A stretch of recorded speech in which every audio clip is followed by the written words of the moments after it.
इस बार जीतेगा।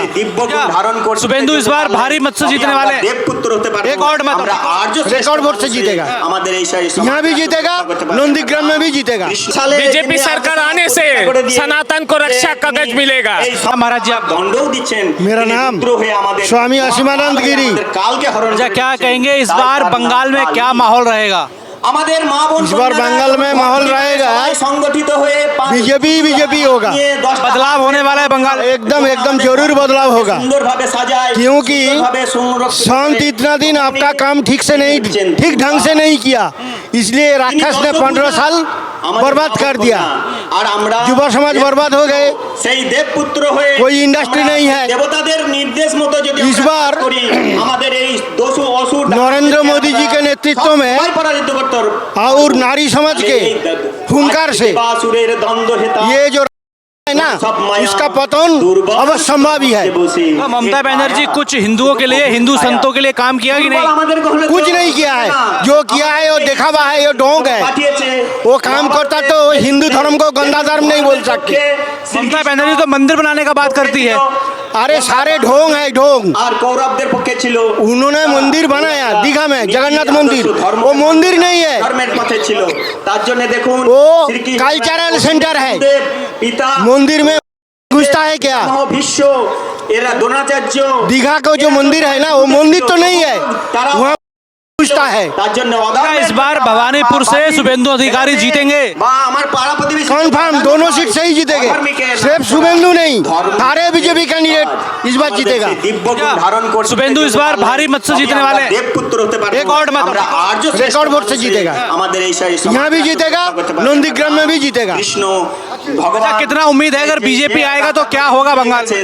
बंगाल में जो होना इतना दिन नहीं हुआ, वामफ्रंट का 34 साल, ये तृणमूल का 15 साल, वो सारे टाइम जरूर लगेगा, लेकिन डेवलपमेंट होगा, इंडस्ट्री आएगा, ठीक है ना। जो रेपिस्ट को जो दबदबा बढ़ गया वो हट जाएगा, प्लस वो जो एक्टिविटी वो रुक जाएगा। बांग्लादेश से जो घुसपैठिया है वो स्टॉप हो जाएगा। डेवलपमेंट का वर्क ज्यादा से ज्यादा होगा। शुभेंदु अधिकारी ने एक मैनिफेस्टो निकाला है भवानीपुर के लिए। शुभेंदु अधिकारी ने भवानीपुर के लिए मैनिफेस्टो, संकल्प पत्र निकाला है, कितनी उम्मीद है? देखिए, संकल्प पत्र मैंने नहीं देखा अभी तक, लेकिन विश्वास है वो संकल्प पत्र शुभेंदु अधिकारी ने नहीं निकाला है, वो मोदी जी ने निकाला है। मोदी जी को कन्फर्मेशन के बगैर कुछ नहीं हो सकता। लेकिन ममता बनर्जी मोदी जी को तो बाहर का आदमी बोलता है, वो कहाँ का है? उसका 14 फादर्स कहाँ का है? बांग्लादेश का है। तो बांग्लादेश के आके तुम इधर का हो गया, और जो इधर का ही है। अरे गुजरात क्या इंडिया का बाहर का कोई जगह है? नहीं है ना, तो बाहरी कैसे है?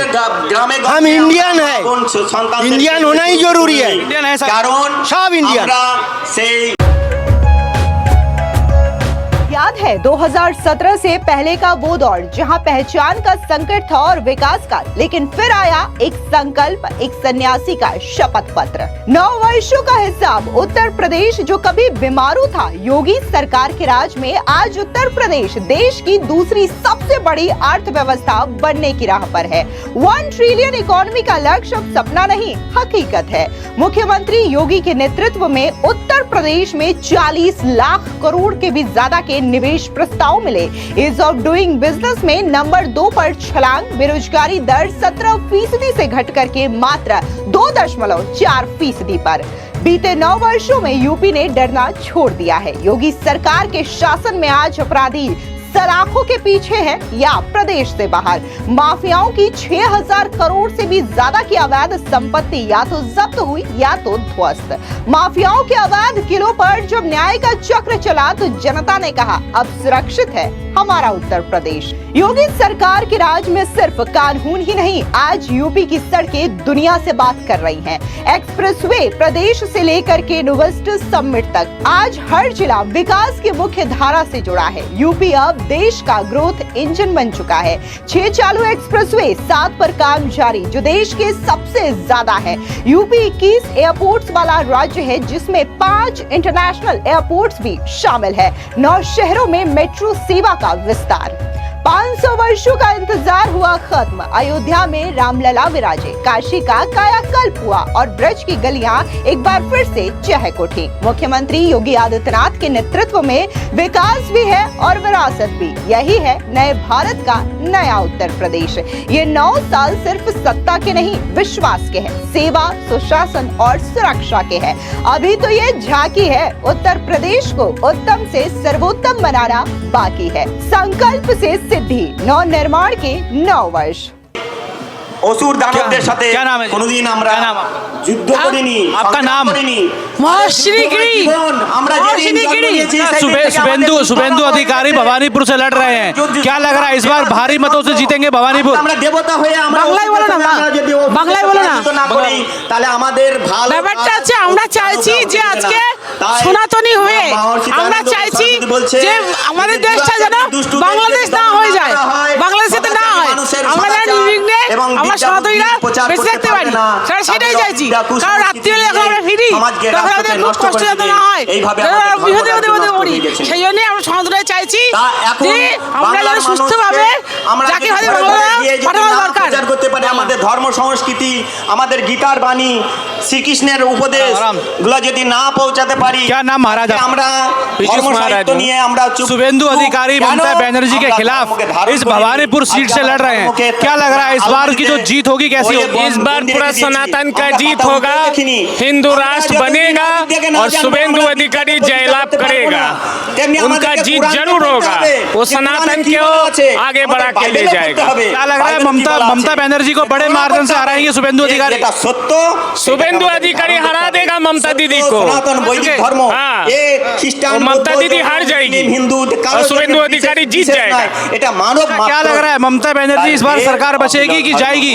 ममता बनर्जी का सरकार नहीं रहेगा, सरकार चला जाएगा, सनातन का सरकार बनेगा। कौन बीजेपी सरकार? बीजेपी सरकार आएगा। क्या उम्मीद है बीजेपी सरकार से? क्या उम्मीद है? बीजेपी सरकार आने से सनातन को रक्षा कवच मिलेगा, नहीं तो सनातन रक्षा कवच में नहीं है। टीएमसी के जमाने में खाली सनातन के ऊपर ही आक्रमण हो रहा है और किसी धर्म के ऊपर नहीं हो रहा है। अच्छा, यहाँ बाबरी मस्जिद बनाने की बात करी जा रही है मुर्शिदाबाद में। यहाँ पे जो हुमायूं कबीर है, बाबरी मस्जिद बनाने की बात करता है। वो तो सिर्फ जिहादी एक्टिविटीज करने के लिए है, वो तो चाह रहे खाली पंथी, वो खुद है और वो चाहते हैं कि ये सब करके पश्चिम बंगाल में एक तो दंगा बन जाए। क्या होगा फिर? बीजेपी इस बार बंगाल में सफाई? बीजेपी का ही सरकार आएगा, भाजपा का सरकार गठन होगा और 4 मई को रिजल्ट आएगा ना, उसमें बीजेपी का ही सरकार बनेगा। आप कह रहे हैं कि बीजेपी को तो और पीएम मोदी को, अमित शाह को ममता बनर्जी बाहर का आदमी बताती है कि बाहर के आदमी नहीं, काय के लिए बाहर के आदमी? वो लोग भी भारतीय है, हम लोग भी भारतीय है, ऐसा तो नहीं है।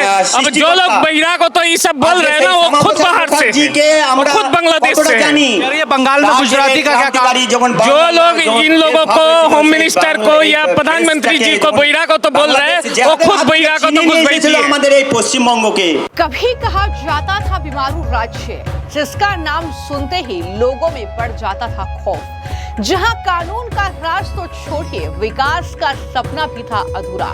लेकिन आज बदलाव, विकास और सपनों को हकीकत में बदलने का नाम है नए भारत का नया उत्तर प्रदेश। प्रधानमंत्री नरेंद्र मोदी के मार्गदर्शन और मुख्यमंत्री योगी आदित्यनाथ के सशक्त नेतृत्व में सिर्फ कुछ वर्षों में यूपी का कायाकल्प हुआ। उत्तर प्रदेश पहले से कितना बदला? सिर्फ 9 साल और योगी सरकार ने यूपी की पूरी तस्वीर बदल दी। जिसे कभी विवाहु राज्य कहा गया, वहां योगी मोदी की डबल इंजन की सरकार ने मिलकर विकास की नई कहानी लिख दी। जीएसटीवी 13 लाख करोड़ से बढ़कर 36 लाख करोड़ तक पहुंच गया और उत्तर प्रदेश देश की दूसरी सबसे बड़ी अर्थव्यवस्था बन गया। उत्तर प्रदेश में एक्सप्रेसवे का जाल बिछा। एक समय था जब पूरे यूपी में सिर्फ 2 एक्सप्रेसवे थे। आज उत्तर प्रदेश देश का सबसे बड़ा एक्सप्रेसवे नेटवर्क बन चुका है। भारत के कुल एक्सप्रेसवे का 55% एक्सप्रेसवे अकेले यूपी में है। यही है नए भारत का सबसे मजबूत कनेक्टिविटी नेटवर्क। सीएम योगी के कुशल नेतृत्व का नतीजा पिछले 9 सालों में उत्तर प्रदेश में 50 लाख करोड़ से ज्यादा का निवेश हुआ है, जो यूपी को देश का एक बड़ा औद्योगिक केंद्र बनाने की दिशा में बड़ा कदम है। एक समय था जब यूपी में अपराधियों का राज था, आज यूपी में कानून का राज है, जहां अब निवेशक डरते नहीं हैं बल्कि भरोसा लेकर आते हैं। महिलाओं को अब डर नहीं बल्कि सुरक्षा और सम्मान मिलता है। युवाओं को रोजगार, उनके सपनों को पंख लग रहे हैं। किसानों के जीवन में समृद्धि, उनके चेहरों पर मुस्कान आई है। अब कोई वर्ग पीछे नहीं, सबको साथ लेकर चल रहा है ये नया उत्तर प्रदेश। कल तक जिन अपराधियों के लिए उत्तर प्रदेश स्वर्ग था, आज अपराधियों के लिए वो नर्क बन चुका है। ये है नया उत्तर प्रदेश। हमारा लक्ष्य है $1 ट्रिलियन इकोनॉमी वाला उत्तर प्रदेश बनाना, नए भारत का गौरवशाली इंजन, एक ऐसा यूपी जो आत्मनिर्भर भारत की रीढ़ बनेगा। नए भारत का नया उत्तर प्रदेश, ये सिर्फ एक नारा नहीं, ये हमारी पीढ़ी की उपलब्धि है। आइए मिलकर कराएं एक मजबूत, समृद्ध और विकसित उत्तर प्रदेश, नए भारत का नया उत्तर प्रदेश। पूर्व विधानसभा में मैं आज मौजूद हूं और यहाँ पे आज शुभेंदु अधिकारी जो कि भवानीपुर में सीधे मुख्यमंत्री ममता बनर्जी को यहाँ पर एक कड़ी टक्कर देने जा रहे हैं और आज अपना नामांकन वो दाखिल करेंगे और उसी नामांकन के लिए एक बड़ी रैली यहाँ पर हो रही है। आप देखेंगे संत समाज के लोग यहाँ पर मौजूद हैं, सब सनातन समाज के लोग यहाँ पर मौजूद हैं और पूरा जो उनका समर्थन है वो शुभेंदु अधिकारी की तरफ दिख रहा है, क्योंकि लोगों को आशा है कि जो वादे बीजेपी ने किए हैं, जो वादे शुभेंदु अधिकारी ने भवानीपुर में किए हैं कि किस तरीके से यहाँ का इंफ्रास्ट्रक्चर पूरी तरीके से खराब है, स्वास्थ्य व्यवस्था खराब है, उनको सही कराने का, उनको दुरुस्त कराने का वादा शुभेंदु अधिकारी द्वारा किया गया है। और एक बड़ी लड़ाई भवानीपुर में होने वाली है ममता बनर्जी वर्सेस शुभेंदु अधिकारी, जिसमें पलड़ा अभी तक जो हमने बात करी है लोगों से, ये लग रहा है कि शुभेंदु अधिकारी एक भारी मतों से यहाँ पर जीतने वाले। और ये हुजूम आप देखेंगे संतों का ये हुजूम है। और बात करेंगे लोगों से, महिलाओं से बात करेंगे क्या वो सोचते हैं। क्या नाम है आपका? आपका नाम?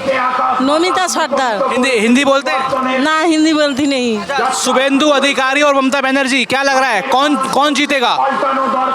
এখন ওনাদের বিচার কে কি জিতবে আমরা বলতে পারি, তবে আমার মনে হয় যে জিতলে ভালো হয়। क्या नाम आपका? আমার নাম মনিকা মজুমদার। हिंदी बोलते हैं? না, शुभेंदु अधिकारी जीतेंगे कि ममता बनर्जी? कितने बड़े मार्जिन से शुभेंदु अधिकारी जीतने वाले? শুভেন্দু, আমরা চাই শুভেন্দু অধিকারী জিতুক, একদম বিজেপি আসুক, একবার পাল্টানো দরকার, তার জন্য আমরা সবাই মিলে